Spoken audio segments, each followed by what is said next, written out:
Le damos la más cordial bienvenida de nueva cuenta a este programa. Por su salud de TN23 agradecemos en nombre de todo el equipo de producción su preferencia y sintonía, y en nombre de todos les damos la más cordial bienvenida también al programa. También le invitamos en las redes sociales a que usted se comunique con nosotros y dé a conocer qué tema le gustaría que abordáramos en este espacio de TN23. En Facebook nos ubica como TN Espacio 23 Noticias y en Twitter como @TN23 Noticias. Iniciamos el programa por su salud hablando del estrés que puede ocasionar el tráfico actualmente y de las complicaciones emocionales que puede padecer si se excede de ello. Por ello, los expertos nos dan algunas recomendaciones que debemos de tomar en cuenta. Ponga atención. Se trata del viaje diario al trabajo y cómo puede afectar la salud de cada quien. Y cuando hablamos por lo menos de viaje al trabajo, muchos decimos, bueno, de repente nos podemos poner de acuerdo con otros amigos, nos vamos en carro por aquello de la contaminación o inclusive para tener un compañero en el tráfico. Pero resulta que en este estudio, por ejemplo, el que va de compañero, el que no va manejando, el que va de pasajero, tiene más estrés que el que va manejando, porque evidentemente el que maneja tiene cierto sentido de control de lo que pasa. ¿Qué se vio en este estudio también? Que en la medida que este viaje al trabajo sea en zonas rurales o en la ciudad, pues por supuesto hay una gran diferencia en la incidencia sobre la salud, inclusive hasta cuando se va en bicicleta. Sí, lo que mencionaron es que aquellos que viven que trabajan fuera de la ciudad es mucho menos estresantes, o sea, en realidad vas contra el tráfico, generalmente. También lo que dicen es que las bicicletas te pueden dar mucho estrés, lo vemos en las ciudades, sobre todo en las ciudades urbanas, donde hay mucho movimiento y donde las leyes en términos de las bicicletas no se siguen. Hemos visto muchos accidentes en muchos territorios. Y también el otro componente que es interesante son dos cosas que hemos hablado anteriormente. Uno, cuando existe la flexibilidad en el trabajo, de a qué hora puedo llegar, quizás puedo evitar las horas puntas, indudablemente el estrés va a disminuir y esto va a afectar en mi salud emocional y en mi salud física. Es que lo ideal es que o por lo menos según este estudio, es que ese viaje al trabajo fuese de unos 20 minutos y que realmente más allá de eso se vio, por lo menos en este estudio, que sí comienza a afectar la salud con el estrés, por ejemplo, entre otras cosas. El problema es que lamentablemente no siempre la persona para la que trabajas permite que tú tengas unos horarios más flexibles, sino que la mayoría trabajamos en un horario donde cuando sales de tu casa estás en esos horarios picos, en esos horarios altos, por ejemplo, para llevar a los niños a la escuela, está casi todo el mundo en lo mismo y tardas mucho más de esos 20 minutos. Una pequeña recomendación, utilizar ese tiempo para escuchar, para estudiar, con libros que puedes escuchar en el carro, utilizar ese tiempo para conversar, ese tiempo para meditar. Yo siempre le digo a las personas, apaguen el radio del auto y quédense en silencio un ratito. Son unos minutos que pueden valer muchísimo. Importantes recomendaciones y más si se trata del tráfico que existe en nuestro país, en la ciudad capital, en horas pico. Hablando de esto, también es importante salir más temprano para evitar estas colas y llegar tarde al lugar de destino, y también poner un poquito de música para evitar el estrés y pasar un buen momento. Bueno, y ahora hablemos del brote de sarampión que se ha registrado en la Unión Americana y que ha causado alarma en la población al presentarse la primera muerte por esta enfermedad después de 12 años, lo cual pone a las autoridades de salud en pensar aplicar la vacuna obligatoriamente para contrarrestar esta enfermedad. Más información ahora mismo. Una enfermedad con el sarampión. Además, en Washington se registró la primera muerte por sarampión justamente después de muchos años. Es algo que preocupa. Esto viene por un brote que además fue muy publicado en las noticias. Se dio en Disney, por ejemplo, en Disneylandia, en California. De hecho, se entró en cuarentena por un tiempo y luego vino la tan criticada por algunos y alabada por otros medidas del gobernador justamente de California, donde se hablaba de la vacunación obligatoria. Ahora, ¿qué pasa con el sarampión? Gracias a la vacunación que se hizo pues hace muchos años, por supuesto, se pudo erradicar en Estados Unidos. Correcto. En el 2002. El problema es que vuelve y entonces ahora con este brote, dicen el problema es que no solamente eran los que estaban vacunados acá, es que podían venir de otros países que no tenían la vacuna y pues lamentablemente, o con la enfermedad ya. Demasiada evidencia científica apoyando las vacunas y yo creo que esto sea un ejemplo para todos los padres darse cuenta que hay que vacunar y que va a ser ley. Hay que vacunar a los niños cuando entren en el colegio. Y de eso precisamente hablábamos en programas anteriores, de la importancia que tienen las vacunas en los niños. Hacemos una pausa y ya volvemos con más noticias de salud aquí en Por Tu Salud.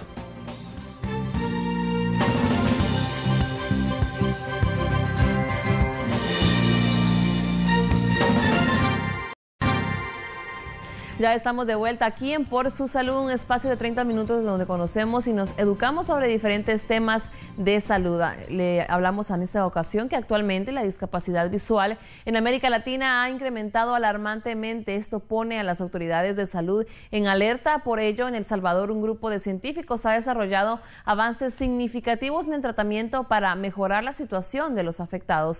Conozcamos el caso más reciente y su solución.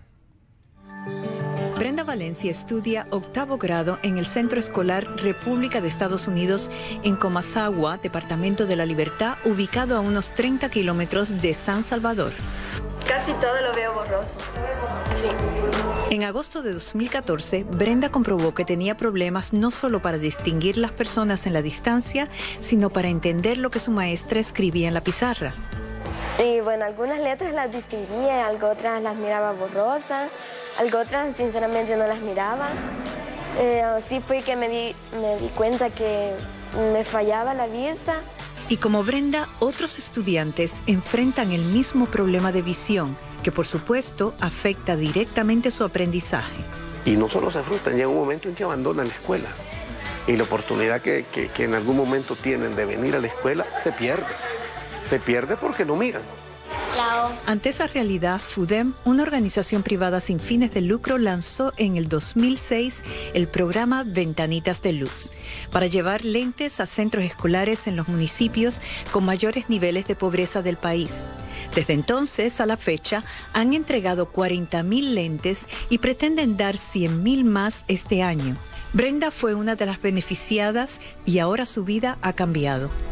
Ya no me lloraron los ojos, no me ardían. Bueno, al comienzo sí, porque sentí un poco la puesta de lente, pero después siempre tocaba en el mismo lugar, pero miraba perfecto todo y entendía las clases. FUDEM, con 22 años de trabajo en El Salvador, subsidia cirugías, lentes y atención profesional a personas de escasos recursos. Los fondos los recibe de quienes sí pueden pagar por los servicios médicos. Alrededor del 60% de los niños que tienen deficiencia en el aprendizaje tienen algún problema de salud visual. Y lo más impactante es que cerca del 50% de estos niños desertan de la escuela y eso los convierte entonces en un blanco fácil para ser explotados o para convertirse en delincuentes. FUDEM recibe además donaciones de empresas privadas y cooperación internacional a fin de mantener vigente su principal objetivo, que las personas tengan un presente definido y un futuro más claro, pero sobre todo más prometedor. Soy el doctor Ashley Behrens, director de oftalmología general del Wilmer Eye Institute del Hospital de Johns Hopkins. Nosotros vemos muchas enfermedades en Wilmer, pero quisiera hacer más énfasis en las enfermedades que vemos más comúnmente en la población latina. Nosotros vemos pacientes, probablemente la número 1 causa de ceguera en el mundo, que es cataratas, lo vemos muy frecuente en la población latina. Gracias a Dios, esta es una enfermedad que no causa una ceguera permanente, puede ser tratada fácilmente con cirugía. La otra enfermedad que es importante en la comunidad latina es la retinopatía diabética, y esto sí es peligroso, porque la retinopatía diabética causa ceguera irreversible. Lamentablemente los latinos tenemos un nivel bastante alto de pacientes con diabetes. De hecho, es el grupo étnico que mayor pacientes de diabetes tiene en los Estados Unidos. Es un problema de salud pública en este país y hacemos mucho trabajo de prevención tratando de educar a nuestros pacientes en tres factores particulares muy importantes para mantener la salud de la retina, como son mantener una buena presión sanguínea, mantener un buen nivel de glucosa sanguínea o de azúcar en la sangre, y tercero, mantener un buen nivel de lípidos sanguíneos. Los lípidos sanguíneos son el colesterol y los triglicéridos, que generalmente en la diabetes están alterados. La tercera enfermedad que también es importante en el grupo de latinos es el glaucoma. Y lamentablemente el glaucoma es una enfermedad que es silenciosa. Nosotros no podemos detectarla fácilmente porque el paciente no tiene síntomas. Y esta es una enfermedad que es progresiva, va dañando el nervio óptico, destruye las fibras del nervio óptico y obviamente destruye la visión. Mi nombre nombre es María Soledad Romero, soy oftalmóloga y profesora asistente en Wilmer Eye Institute en la Universidad de Johns Hopkins. Los padres deben estar atentos cuando los niños presentan dificultades en el colegio, por ejemplo, si tienen dificultades para copiar correctamente de la pizarra o cometen muchos errores de ortografía. En los niños más pequeños, si ellos están dibujando, coloreando, y es muy frecuente que se salen de las áreas demarcadas donde tienen que hacer el dibujo. Si los niños se cansan rápidamente, después que están leyendo, que están haciendo la tarea escolar. Si cuando juegan con otros niños se tropiezan muy frecuentemente. Si se acercan a la televisión o a las pantallas para ver más claramente. Y si se quejan de que tienen sensibilidad a la luz. O también en pacientes en que a veces los ojos no están alineados todo el tiempo. Hay estudios epidemiológicos que han comprobado que ahora hay una mayor incidencia en los errores de refracción en los niños en algunas zonas. Un dato interesante es que han descubierto que hay una correlación entre la zona donde el niño reside y la incidencia de estas enfermedades, siendo más común en los niños que residen en zonas urbanas y que generalmente están más expuestos a las computadoras y los tablets, en comparación con los niños que viven en zonas rurales y que generalmente pasan más tiempo haciendo actividades afuera de la casa, como por ejemplo deportes. Y si usted padece de colon irritable, ponga mucha atención, ya que esto significa una etapa incómoda para muchas personas en el mundo, tanto por el tratamiento como por los fármacos que se ingieren al momento de su medicación. Por ello, un gastroenterólogo de Massachusetts, en Estados Unidos, a través de una reciente investigación, nos muestra ahora un nuevo ultrasonido para la absorción de los fármacos y mejorar esta situación. Una de las cosas más importantes en establecer el contexto de este trabajo es pensar en el paciente, ¿no? Y hace más o menos como 5 años, yo tuve una paciente que, bueno, todavía es mi paciente y sufre de colitis ulcerativa, y me hizo la pregunta de que si existían alternativos para el tratamiento. Y el tratamiento para ella consistía de supositorios y enemas, y una de las cosas que a ella le resultaba muy difícil era retener el medicamento, ¿no? Y una de las recomendaciones que yo doy como gastroenterólogo es de la importancia de retener el medicamento toda la noche, que es realmente es imposible para una persona que tiene ¿no? síntomas agudos. Entonces, a raíz de eso surgió esta investigación y una discusión alrededor de todo el tema de cómo podemos acelerar la difusión del medicamento al tejido que está afectado, ¿no? Y de ahí empezamos a pensar en si se podía aplicar el ultrasonido. Y ultrasonido se refiere a sonido que está sobre la frecuencia auditoria, ¿no? Entonces, clásicamente, ¿no? Generalmente cuando una persona dice ultrasonido, uno piensa tal vez en un ecocardiograma o unas imágenes de un bebé, ¿no? Porque se usa ultrasonido realmente para generar esas imágenes. Pero aquí estamos hablando de ultrasonido que está justo arriba de la zona de frecuencia auditoria, entre 20 y 100 kilohertz. Y en esa zona, en esa frecuencia, el ultrasonido se puede usar más fácilmente para generar un fenómeno que en inglés le decimos transient cavitation, y lo que significa es que el gas en la solución, en el líquido, ¿no? del medicamento, se puede estimular a que forme unos microjets. Entonces lo que hacen estas burbujas, son microburbujas que están en la solución, crecen y de ahí a veces se colapsan y forman un microjet. Y estos microjets son los que llevan el medicamento al tejido, ¿no? Y así se puede acelerar la difusión del medicamento al tejido, y se puede acelerar muchísimo. Entonces lo que requería administración de toda la noche ahora se puede hacer en minutos usando ultrasonido, ¿no? Entonces eso es lo que establecimos aquí con este estudio. Inicialmente investigando la interacción del ultrasonido con los tejidos inicialmente del cerdo que se usaron y después en ratones que tenían colitis, ¿no? Pero bueno, por ahí empezamos. Ahora en día, cuando se administra un enema, al mismo tiempo lo que se puede hacer en ese aparato es poner el ultrasonido y a la misma vez que se está administrando el medicamento, se puede administrar el ultrasonido, ¿no? Entonces, no estamos cambiando la forma de que se administra, sino el tiempo que tiene que residir ese medicamento dentro del paciente, porque podemos acelerar ese proceso. Entonces, inicialmente lo hemos hecho así. También hay otras formas de que se puede hacer con endoscopía, ¿no? Pero inicialmente lo hicimos, no queremos cambiar la experiencia del paciente en lo que viene a la administración, pero lo que sí queremos cambiar es requerir que el paciente tenga que sostener este medicamento por tanto tiempo, que realmente es una barrera para el tratamiento eficaz. Le invitamos a que nos acompañe a realizar un contacto con nuestros patrocinadores porque será breve y ya regresaremos para seguir conociendo más notas de salud.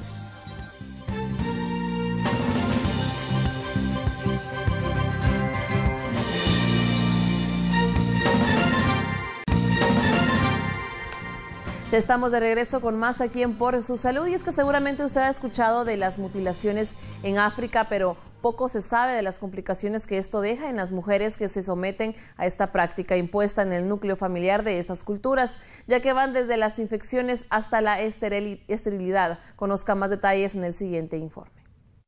¿Por qué una madre entregaría a su hija para que le fueran mutilados sus genitales, amputando irreversiblemente una parte esencial de su feminidad? Si no consigue imaginar motivos, no está solo, al menos en buena parte del mundo.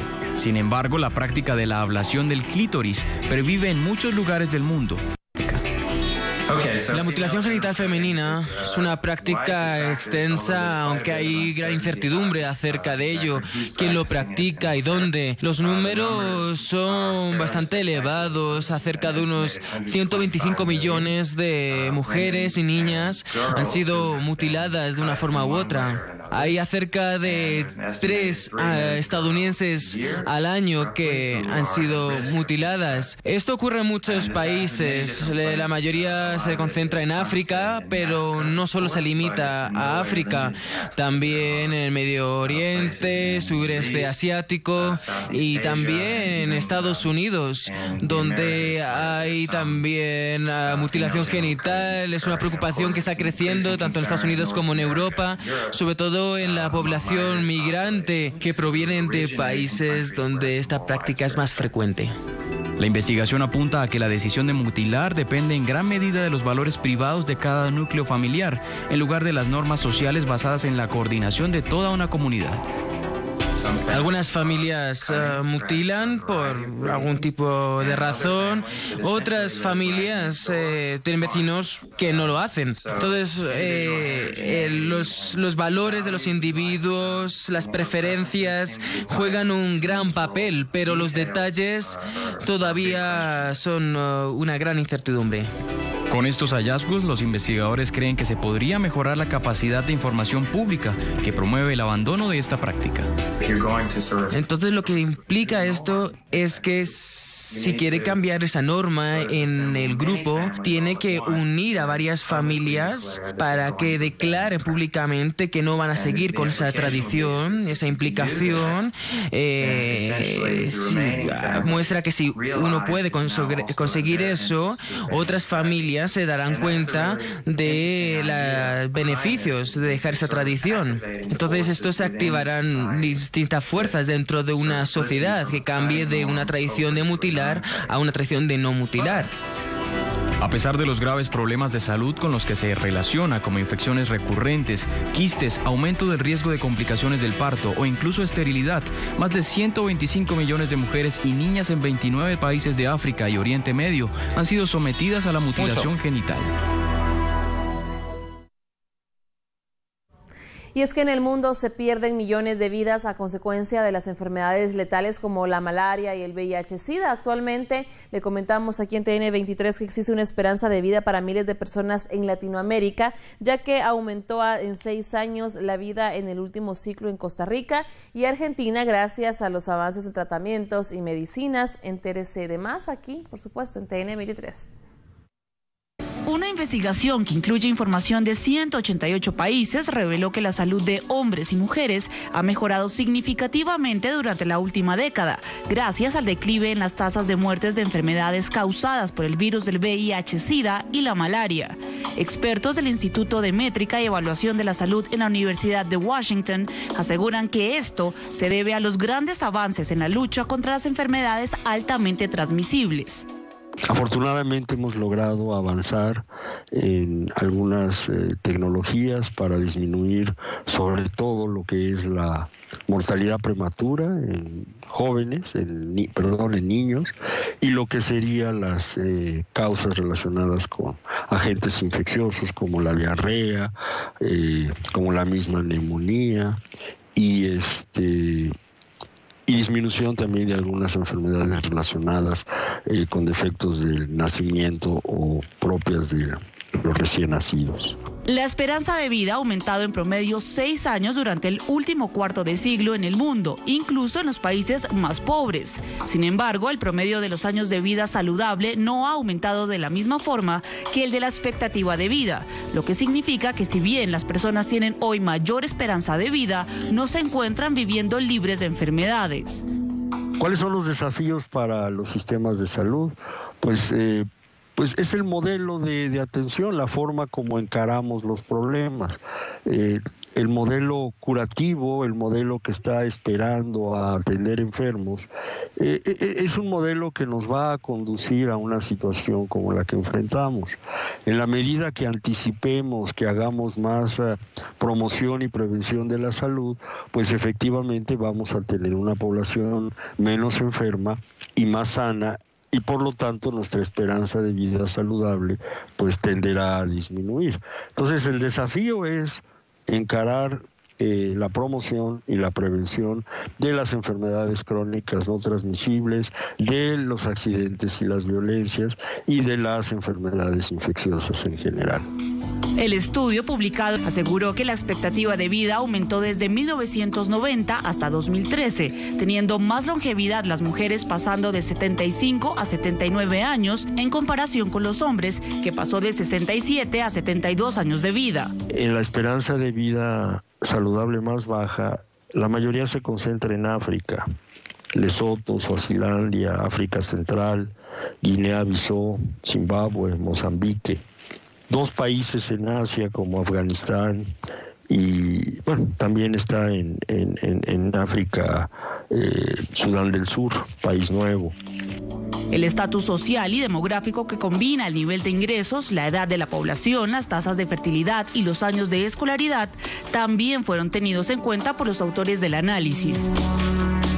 Nuestro análisis no logra diferenciar a nivel individual por raza, pero sí logra hacer una pequeña diferenciación por nivel socioeconómico, agrupando países. Y lo que encontramos al agrupar los países en 5 grandes grupos, los de mejor condición socioeconómica son los que tienen una esperanza de vida más prolongada, y los de más baja condición socioeconómica son los que tienen una esperanza de vida más baja.